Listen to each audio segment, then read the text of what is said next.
तो आप लोगों को ये रियलाइज़ होनी चाहिए कि अभी जो है पीक टाइम आ चुका है। यार साल खत्म होने वाला है, हमने कुछ भी प्रोडक्टिव नहीं किया है। सो time management is something which you learn from your day one of preparation. So hello everyone, my name is Tanvi Goel and my channel's name is Meet with Tanvi and I'm a first prof MBBS student. So today's video is the hard 25 days challenge for all the NEET aspirants out there जो अभी तक serious हो चुके हैं and even for those जो अभी तक भी सीरियस नहीं हुए हैं।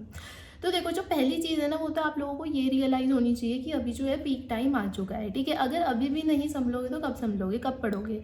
ठीक है, तो अभी ईयर एंड तो देखो होने वाला है। ठीक है, तो अब सबको थोड़ी थोड़ी वो हल्की सी रियलाइजेशन तो होने ही लगी होगी कि यार साल खत्म होने वाला है, हमने कुछ भी प्रोडक्टिव नहीं किया इस साल के अंदर। तो जो नेक्स्ट ईयर में हम आप जा रहे हो, जो हम ऐसा न्यू ईयर रेजोल्यूशंस लेते हैं ना, तो उसमें एक रेजोल्यूशन ले लो कि 25 दिन तक अब आपको बहुत अच्छे से पढ़ना है, ताकि जो आपका बोझ है कंधों पे एक साल वेस्ट करने का, वो एटलीस्ट थोड़ा कम हो सके। So study well for these 25 days at least, क्योंकि अगर ये जो 25 डेज है, अगर इस चैलेंज को आपने एक्सेप्ट किया एंड उन 25 डेज को खींच दिया, तो यहाँ पे आधे बच्चे फिर ऐसे निकलेंगे जिनको लगेगा कि ठीक है, अब मैं यही रूटीन फॉलो करता हूँ, मेरे से हो रहा है, इससे मेरे को आउटपुट अच्छा मिल रहा है, अब मैं यही रूटीन फॉलो करूँगा। ठीक है, कुछ ही बच्चे होंगे जो फिर बैक ऑफ करेंगे। तो आपकी बॉडी को ना बस एक बार नीड होती है किसी चीज़ के में ढलने की, और एक बार आप ढल जाते हो ना, आपको हैबिट लग जाती है, तो आपको उसको फॉलो करने में कोई प्रॉब्लम नहीं होती है। ठीक है, और बाकी देखो, जो प्रॉब्लम्स है वो सबके लिए है। ठीक है, अगर आपसे नहीं पढ़ा जा रहा तो और लोगों से भी नहीं पढ़ा जा रहा है, बट वो पढ़ रहे हैं। ठीक है, ठंड सबके लिए, आपसे कमरे में से नहीं निकला जा रहा और लोगों से भी नहीं निकला जा रहा, बट वो निकल रहे हैं and that makes the difference. तो you choose this path for yourself. ठीक है, किसी और ने आपके लिए चूज़ नहीं किया था। So now you are suppose to do जो वो चीज़ मांगती है। ठीक है, नीट क्रैक करना पढ़ना मांगता है, तो आपको पढ़ना पड़ेगा। ठीक है, तो देखो, सबसे पहली चीज़ जो हर एक वीडियो में मैं कहती हूँ, सिलेबस कंप्लीट होना चाहिए। सिलेबस कंप्लीट होगा तभी रिवाइज कर पाओगे, तभी टेस्ट दे पाओगे। सिलेबस ही नहीं कंप्लीट होगा, कहाँ से करोगे रिवाइज। तो अब जितना भी सिलेबस आप लोगों का हो चुका है 25 दिन में, अब आपको क्या करना है, पहली चीज़, जितना भी सिलेबस आपका अभी तक हुआ है उसको पूरे को रिवाइज करना है। ठीक है, जो नहीं हुआ उसको 2 मिनट के लिए छोड़ दो। ठीक है, पहले जितना हो चुका है उसको रिवाइज करना है एंड उस सिलेबस का फिर आपको एक कंप्लीट टेस्ट देना है। ठीक है, उससे आप एनालाइज कर पाओगे कि अभी तक आपने जितना सिलेबस करा है, आप उसके अंदर कितना आप प्रोग्रेस कर चुके हो। ठीक है, ये नहीं कि और करना है और करना है, पहले ये तो देख लो कि जितना कर लिया है उसमें से कितना आता है। ये बस सिलेबस के पीछे भागना इज नॉट एवरीथिंग। तो अगर आप लोगों ने अभी तक कोई भी टेस्ट सीरीज ज्वाइन नहीं करी है, तो नीट प्रेप लेके आया है ascent 3.0। It is an all India classroom test series which is available in more than 230 cities all over India. तो आप इसको अपने आसपास की किसी भी जगह पे इजीली ज्वाइन कर सकते हो।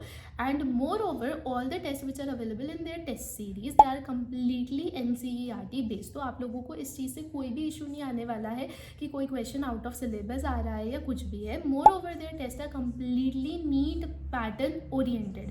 तो सारे के सारे क्वेश्चन जैसे प्रॉपर नीट में क्वेश्चन आते हैं वैसे ही आपको मिलने वाले हैं। एंड आप इनकी टेस्ट सीरीज में एनरोल कर सकते हो in 2 options. Either you can go for 20 classroom test plus 6 online bonus test. इसके अंदर आपको 6 ऑनलाइन बोनस टेस्ट अलग से मिल जाएंगे, और you can go for 20 classroom test plus a jumbo test series. And इसके अंदर आपको मोर देन 200 ऑनलाइन टेस्ट मिल जाएंगे। And they also have a custom test generator.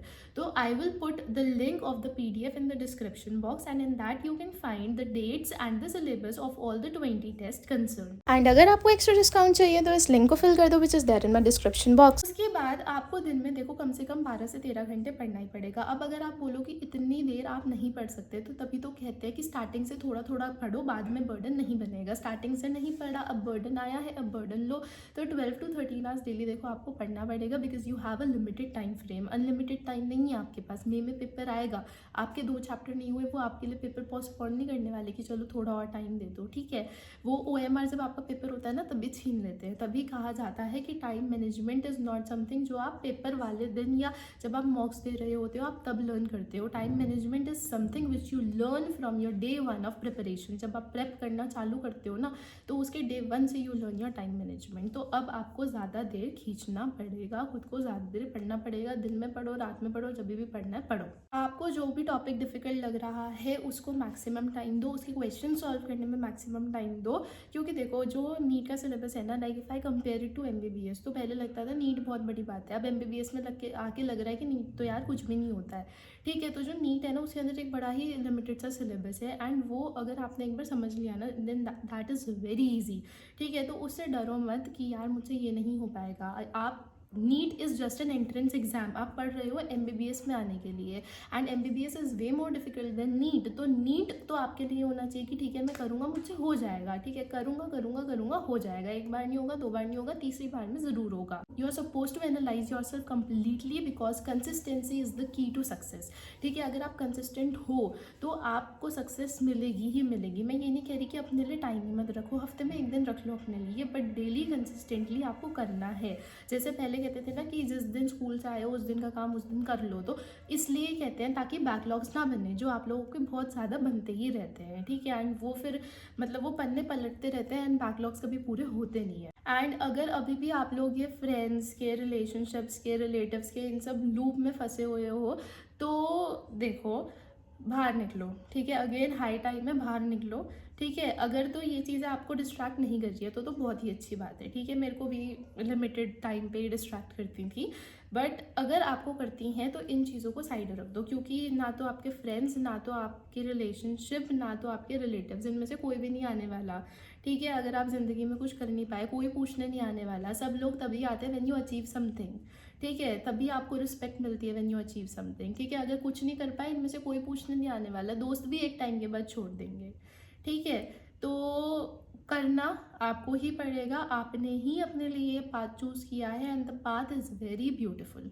ठीक है, अभी हम एमबीबीएस में आए हैं, उसके बाद फिर कोई और पीजी में जाएगा, आप एमबीबीएस में आओगे, आप पीजी में जाओगे, so the path is very beautiful and the output is also very very great. ठीक है, जिस पाथ पे आप चल रहे हो उसमें जस्ट आपको भटकना नहीं है इधर उधर, डेली आपको कंसिस्टेंटली पढ़ना है, यू विल अचीव जो आप अचीव करना चाह रहे हो। ठीक है, देखो आप लोगों ने नीट देने का सोचा तो ऐसा तो नहीं है ना कि जस्ट चलो ख्याल आया कि कोई भी एंट्रेंस एग्जाम देना नीट दे देते हैं, नहीं।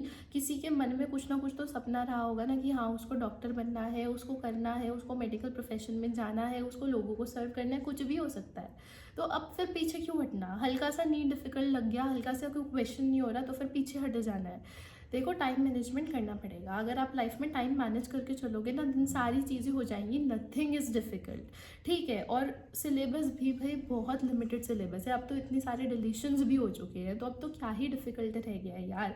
देखो जो भी चैप्टर में कन्फ्यूजन लग रही है, जिस भी टॉपिक में कन्फ्यूजन लग रही है, एक बार टीचर के पास जाओ वो क्लियर हो जाएगा, दिमाग लगाओ उस चीज़ में। ठीक है, अगर तुम लोगों को ऑफलाइन कोचिंग जाने में डिस्ट्रैक्शंस होती हैं कि भाई वहाँ पे दोस्त वोस्त मिल जाते हैं, ऐसे पढ़ाई नहीं हो पाती, तो ऑनलाइन कर लो यार, बट करो क्योंकि भाई हो जाएगा।